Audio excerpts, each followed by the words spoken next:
ಶ್ರೀ ಗುರು ಬಸವಲಿಂಗಾಯ ನಮಃ.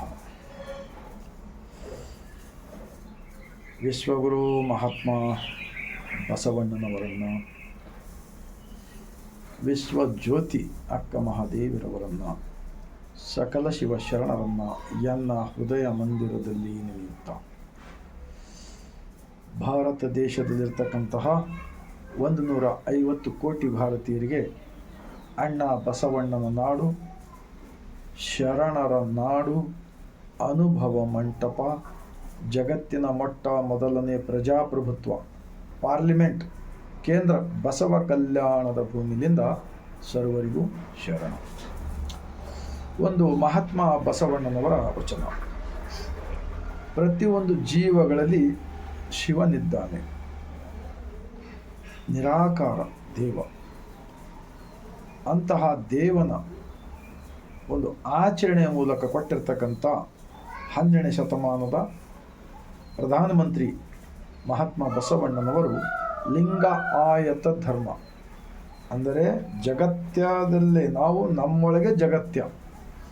ಈ ಜಗತ್ಯದಲ್ಲಿರ್ತಕ್ಕಂಥ ನದಿಗಳು, ಸಮುದ್ರಗಳು, ಬೆಟ್ಟ ಕಾಡುಗಳು ಪ್ರತಿಯೊಂದು ಕೂಡ ಒಂದೇ ದೇವನ ಆಧೀನದಲ್ಲಿ ನಡೀತಾ ಇವೆ. ಆ ಕಾರಣಕ್ಕಾಗಿಯೇ ಗೋಲಾಕಾರ ಬ್ರಹ್ಮಾಂಡದ ಒಂದು ಕುರುಹು ಕೊಟ್ಟಿದ್ದಾರೆ ಮಹಾತ್ಮ ಬಸವಣ್ಣನವರು. ಇಂತಹ ದೇಹವೇ ದೇವಸ್ಥಾನವೆಂದು ನಂಬುವ ಸಲುವಾಗಿ, ಅರ್ಥ ಮಾಡಿಕೊಂಡು ಬದುಕುವ ಸಲುವಾಗಿ ಒಂದು ಬಸವಣ್ಣನವರ ವಚನ: ಈ ಜಗವ ಸುತ್ತಿ ಇರುವುದು ನಿನ್ನ ಮಾಯವಯ್ಯ, ನಿನ್ನ ಸುತ್ತಿ ಇರುವುದು ಎನ್ನ ಮನ ನೋಡಯ್ಯ. ನೀನು ಜಗಕ್ಕೆ ಬಲ್ಲಿದವನಾದರೆ ನಾನು ನಿನಗೆ ಬಲ್ಲಿದನು ಕಂಡಯ್ಯ. ಕರಿಯ ಕನ್ನಡಿ ಒಳಗೆ ಅಡಗಿದಂತೆ ಎನ್ನ ಒಳಗೆ ನೀನು ಅಡಗಿದೀ ಕೂಡಲ ಸಂಗಮದೇ. ಈ ವಚನ ಅರ್ಥವಾಗೋದಿಲ್ವಾ? ಬಹಳಷ್ಟು ಜ್ಞಾನಿಗಳನ್ನಿಸಿಕೊಂಡವರು, ಸಮಾಜದ ಬಗ್ಗೆ ಒಳಿತನ್ನು ಹೇಳ್ತಕ್ಕಂಥವ್ರು, ಎಲ್ಲರಿಗೂ ಅರ್ಥವಾಗುತ್ತದಲ್ಲ, ಅರ್ಥವಾಗೋದಿಲ್ವಾ ಈ ವಚನ? ನಿಶ್ಚಿಂತವಾಗಿ ಜನ ಆತ್ಮಸಾಕ್ಷಿಯಿಂದ ಬದುಕಬಹುದಲ್ಲ? ಆ ರೀತಿ ಬದುಕ್ತಕ್ಕಂಥ ಜನ ಹೆಚ್ಚಾದರೆ ಈ ಭೂಮಿಯ ಮೇಲೆ, ಅದು ಹೆಚ್ಚಾಗಿ ಭಾರತ ದೇಶದಲ್ಲಿ ನಡೀತಕ್ಕಂಥ ಜಾತೀಯತೆ, ಮೇಲು ಕೀಳು, ಭೇದ ಭಾವ, ಅಪರಾಧಗಳು ಏನೆಲ್ಲ ನಡೀತಾ ಇವೆ, ಇದೆಲ್ಲ ನಿಲ್ಬಾರ್ದಾ? ಇದೇ ನಿರಂತರವಾಗಿ ನಡೀತಾ ಇರಬೇಕಾ? ಜನ ಶೋಷಣೆಯಲ್ಲಿ ಬಾಳ್ಬೇಕಾ? ಪೊಲೀಸ್ ಸ್ಟೇಷನ್ಗಳು, ಕೋರ್ಟ್ಗಳು, ಜೈಲುಗಳು ಹೆಚ್ಚಾಗಲಿ ಕಾರಣಕರು ಯಾರು? ಬಸವಣ್ಣನವರು ಸ್ಥಾಪಿಸಿದ ಅನುಭವ ಮಂಟಪದ ಈ ವಚನ ಏನು ಹೇಳಿಕೊಡ್ತಂದ್ರೆ, ಇಡೀ ಜಗತ್ತವೇ ಒಂದು ದೇವಾಲಯ. ಇಂತಹ ಜಗತ್ತವನ್ನ ನಡೆಸಿಕೊಂಡು ಹೋಗ್ತಕ್ಕಂಥವನಿಗೆ ತಾಯಿ ಇಲ್ಲ, ತಂದೆ ಇಲ್ಲ, ಹುಟ್ಟು ಇಲ್ಲ, ಸಾವು ಇಲ್ಲ. ನಮ್ಮೆಲ್ಲರನ್ನ ಹುಟ್ಟಿಸಿ ಮೂರ್ತಿಯನ್ನು ಮಾಡಿ ಮತ್ತೆ ನಮ್ಮೊಳಗೆ ಇದ್ದು ಈ ಪಂಚ ಇಂದ್ರಿಯಗಳ ಮುಖಾಂತರ ಜಗತ್ತವನ್ನು ತೋರಿಸ್ತಕ್ಕಂಥದ್ದು ಅರ್ಥವಾಗೋದಿಲ್ವಾ? ಭಾಳಷ್ಟು ದೊಡ್ಡ ದೊಡ್ಡ ಪ್ರವಚನ ಹೇಳ್ತಾರಲ್ಲ. ಆದರೆ ಇಂಥ ದೇವರು ಯಾವ ರೀತಿ ಇದ್ದಾನೆಂದರೆ, ನಮ್ಮ ಬಸವಣ್ಣನವರು ಹೇಳ್ತಾರೆ, ಕರಿಯ ಕನ್ನಡಿ ಒಳಗೆ ಅಡಗಿದಂತೆ ಎನ್ನೊಳಗೆ ನೀನು ಅಡಗಿದೀ ಕೂಡಲ ಸಂಗಮ ದೇವ. ಒಂದು ದೊಡ್ಡ ಆನೆಯ ಉದಾಹರಣೆ ಕೊಟ್ಟಿದ್ದಾರೆ, ಒಂದು ಚಿಕ್ಕ ಕನ್ನಡಿಯ ಮೂಲಕ. ದೊಡ್ಡ ಆನೆ ಮುಂದೆ ಒಂದು ಚಿಕ್ಕ ಕನ್ನಡಿ ಹಿಡೀರಿ, ಆ ಚಿಕ್ಕ ಕನ್ನಡಿಯಲ್ಲಿ ದೊಡ್ಡ ಆನೆ ಕಂಡು ಬರುತ್ತದೆ. ಹಾಗೆಯೇ ಈ ಶರೀರ ತಮ್ಮೆಲ್ಲರಿಗೂ ನೋಡ್ಲಿಕ್ಕೆ ಚಿಕ್ಕದೇ ಕಾಣಿಸ್ತಾ ಇದೆ. ಆದರೆ ಇವತ್ತು ನಾನು ಈ ಶರೀರದಿಂದ ಮಾತಾಡಲಿಕ್ಕೆ, ಈ ಕಣ್ಣಿನಿಂದ ಇಂಥ ಜಗತ್ತವನ್ನು ನೋಡಲಿಕ್ಕೆ, ಕಿವಿಲಿಂದ ಕೇಳಿಸೋದಕ್ಕೆ, ಮೂಗಿನ ವಾಸನೆ ಅರ್ಥ ಮಾಡಿಕೊಳ್ಳೋದಕ್ಕೆ, ನಾಲಿಗೆ ರುಚಿ ಸಹಿ ಕಹಿ ತಿಳ್ಕೊಳ್ಳೋದಕ್ಕೆ, ಏನಾದರೂ ನಮ್ಮ ಶರೀರಕ್ಕೆ ಸ್ವಲ್ಪ ಟಚ್ ಆದರೆ ಆಗಿಂದಾಗೆ ಎಚ್ಚರಗೊಳ್ಳಲಿಕ್ಕೆ, ನಮ್ಮ ಒಳಗೆ ಯಾರಿದ್ದಾರೆಂಬ ಜರ ಅರ್ಥ ಮಾಡಿಕೊಡ್ಬೇಕಲ್ಲ.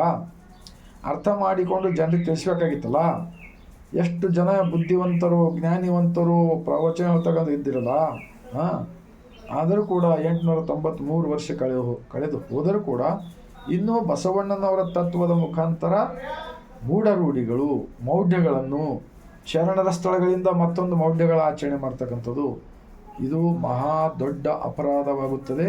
ಸಮಾಜಕ್ಕೆ ವಚನಗಳ ಮೂಲಕ ಅವರಿಗೆ ಜ್ಞಾನ ಕೊಡ್ತಕ್ಕಂಥ ಕಾರ್ಯ ಮಾಡುವುದರ ಬದಲಾಗಿ ಶರಣರ ಸ್ಥಳಗಳು, ಶರಣರ ಹೆಸರುಗಳ ಮೇಲೆ ಮೂಢ ಆಚರಣೆಗಳನ್ನು ಮಾಡಿಸ್ತಕ್ಕಂಥದ್ದು ಮಹಾ ದೊಡ್ಡ ಅಪರಾಧವಾಗುತ್ತದೆ.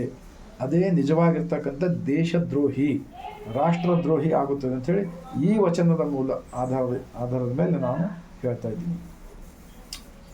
ಆದ್ದರಿಂದ ದೇವರನ್ನು ಹುಡುಕಿಕೊಂಡು ನಾವು ಅಲ್ಲಿ ಇಲ್ಲಿಗೆ ಹೋಗುವ ಅವಶ್ಯಕತೆ ಇಲ್ಲ. ನದಿಗಳೆಲ್ಲ ಹಾಳು ಮಾಡಿಬಿಟ್ಟಿದ್ದಾರೆ, ಬೆಟ್ಟ ಗುಡ್ಡಗಳೆಲ್ಲ ಕಡಿದು ಅರಣ್ಯ ಸಂಪತ್ತೆಲ್ಲ ನಾಶ ಮಾಡಿಬಿಟ್ಟಿದ್ದಾರೆ, ಪ್ರಾಣಿಗಳನ್ನು ಕೊಂದು ತಿಂತಕ್ಕಂಥದ್ದು ನಡೀತಾ ಇದೆ. ಪ್ರಾಣಿಗಳಿಗೆ ಇರಲಿಕ್ಕೆ ಅರಣ್ಯ ಬೇಕಲ್ಲ, ಪ್ರಾಣಿ ಪಕ್ಷಿ ಗಿಡ ಮರಗಳಿದ್ದರೆ ಮಳೆ ಬೆಳೆ ಬರ್ತದಲ್ಲ. ಇದು ವೈಜ್ಞಾನಿಕ ವಿಚಾರ ಅಲ್ವಾ? ಅರ್ಥವಾಗೋದಿಲ್ವಾ ಓದಿ ಬರೆದವರೆಲ್ಲರೂ? ಅದಕ್ಕೆ ಇಂತಹ ವಚನಗಳನ್ನು ಶರಣರ ತತ್ವದ ದ್ರೋಹ ಬಗೆತಕ್ಕಂಥವ್ರು 12ನೇ ಶತಮಾನದಲ್ಲಿ ಬಸವ ಕಲ್ಯಾಣದಲ್ಲಿ ಶರಣರನ್ನು ಹತ್ಯೆ ಮಾಡಿ ಅವರ ವಚನಗಳು ಈ ಮುಂದಿನ ಲೋಕಕ್ಕೆ ಒಳ್ಳೆಯದಾಗಲಿ ಅಂತ ಕೊಟ್ಟಿದ್ದಾರೆ. ಅವರು ದೇಶದ ಪ್ರಗತಿ ಆಗಬೇಕು, ಎಲ್ಲರೂ ಕೂಡಿ ಬದುಕಬೇಕು, ವೆಸ್ಟ್ ಏನೂ ಹಾಳಾಗಬಾರ್ದು, ಹೊರಗಡೆ ಮಾನವ ನಿರ್ಮಿತ ಹಲವು ದೈವಗಳ ಬೆನ್ನತ್ತಿಯಲ್ಲಿ ದೇವರನ್ನು ಕಾಣೋದ್ರಿಂದ ಯಾರಿಗೂ ದೇವರು ಸಿಗೋದಿಲ್ಲ, ಇದೆಲ್ಲ ತಿಳಿಸ್ಬೇಕಾಗಿತ್ತಲ್ಲ. ಆದರೂ ಕೂಡ ಹಾಳು ಮಾಡ್ತಕ್ಕಂಥದ್ದು ನಾವು ನೋಡ್ತಾ ಇದ್ದೀವಿ. ಇದು ಭಾಳ ದೊಡ್ಡ ಆತ್ಮವಂಚನೆ ಮಾಡಿಕೊಳ್ತಕ್ಕಂಥದ್ದು ನಿಲ್ಲಬೇಕು.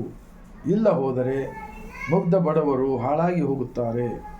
ಮತ್ತು ಕಳ್ಳ ಗುರುಗಳು, ಸುಳ್ಳ ಶಿಷ್ಯರು ಹೆಚ್ಚಾಗಿ ದೇಶದಲ್ಲಿ ಅಪರಾಧಗಳು ಹೆಚ್ಚಾಗುತ್ತವೆ. ಅದಕ್ಕೆ ಜವಾಬ್ದಾರಿ ಯಾರು?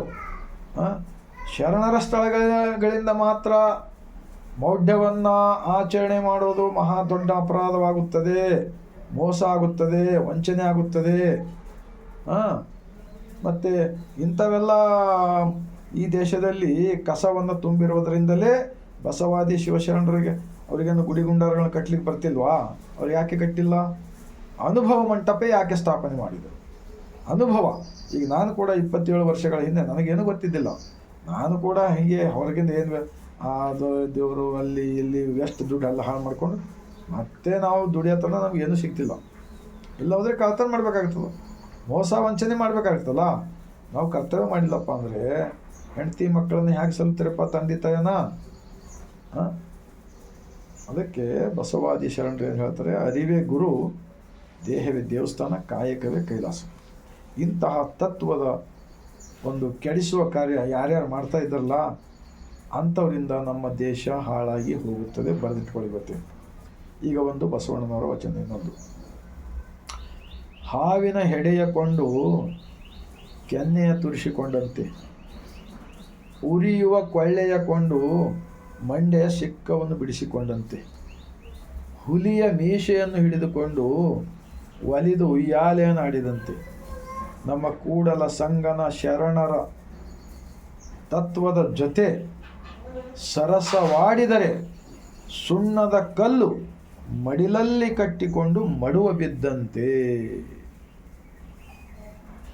ಅರ್ಥವಾಗ್ತದೆ ಅಂತೇಳಿ ನಾನು ನಂಬಿದ್ದೀನಿ. ಯೋಚನೆ ಒಂದು ಉದಾಹರಣೆ ಕೊಟ್ಟಿದ್ದಾರೆ ಬಸವಣ್ಣನವರು.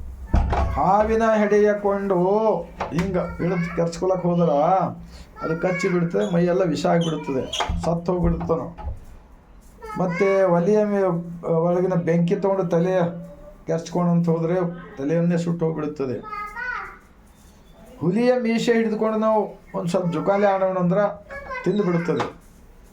ಆದ್ದರಿಂದ ಕೊನೆಯದಾಗಿ ಏನು ಹೇಳ್ತಾರೆ ಅಂದರೆ, ಸುಣ್ಣದ ಕಲ್ಲು ಮಡಿಲಲ್ಲಿ ಕಟ್ಟಿಕೊಂಡು ಒಂದು ನೀರಿನ ಬಾವಿಯಲ್ಲಿ ಚಿಡಿದಾಗ ಏನಾಗುತ್ತದೆ? ಮೈಯೆಲ್ಲ ಸುಟ್ಟು ಹೋಗ್ಬಿಡುತ್ತದೆ, ಸತ್ತು ಹೋಗ್ಬಿಡುತ್ತದೆ ವ್ಯಕ್ತಿ. ಅಂದರೆ ಈ ಉದಾಹರಣೆ ಯಾಕೆ ಕೊಟ್ಟಿದ್ರು ಅಂದರೆ, ಸಮಾಜದಲ್ಲಿ ಅಜ್ಞಾನದಿಂದ ಬಡತನ, ನಿರುದ್ಯೋಗ, ಅನಾಚಾರಗಳು ಹೆಚ್ಚಾಗಿ ಹೋಗುತ್ತವೆ. ಆ ಕಾರಣಕ್ಕಾಗಿ ನಮ್ಮ ಬಸವ ಕಲ್ಯಾಣ ಸುತ್ತಮುತ್ತ ಇರತಕ್ಕಂಥ ಶರಣರ ಸ್ಥಳಗಳು BKDB ಬಸವ ಕಲ್ಯಾಣ ಡೆವಲಪ್ಮೆಂಟ್ ಬೋರ್ಡ್ರವರು, ಸರ್ಕಾರದವರು, ಯಾಕೆಂದರೆ ಬಸವಣ್ಣನವರ ಅನುಭವ ಮಂಟಪ ಸಾಂಸ್ಕೃತಿಕ ನಾಯಕವೆಂದು ಸರ್ಕಾರದವರೇ ಘೋಷಣೆ ಮಾಡಿದ್ದಾರೆ. ಈ ತತ್ವವನ್ನು ರಕ್ಷಣೆ ಮಾಡುವ ಕಾರ್ಯ ಸರ್ಕಾರದೇ ಆಗಿರುತ್ತದೆ. ಯಾಕೆಂದರೆ ಸರ್ವರ ಕಲ್ಯಾಣಕ್ಕಾಗಿ ಹುಟ್ಟಿಕೊಂಡಿದ್ದು ಅನುಭವ ಮಂಟಪ ಎಂದು ಹೇಳುತ್ತಾ, ನಿಮ್ಮೆಲ್ಲರ ಹೃದಯಕ್ಕೆ ತಟ್ಟಿದೆ. ಆದರೆ ಈ ಕ್ಷಣದಲ್ಲಿಯೇ ನಾವು ಸತ್ಯ ಶರಣರ ತತ್ವವನ್ನು ರಕ್ಷಣೆ ಮಾಡುವ ಕಾರ್ಯ ಮಾಡೋಣ ಎಂದು ಈ ಮೂಲಕ ವಿನಂತಿಸಿಕೊಳ್ತಾ ಮತ್ತೊಮ್ಮೆ ಸರ್ವರಿಗೂ ಬಾಗಿದ ತಲೆ ಮುಗಿದ ಕೈಲಿಂದ ಶರಣ.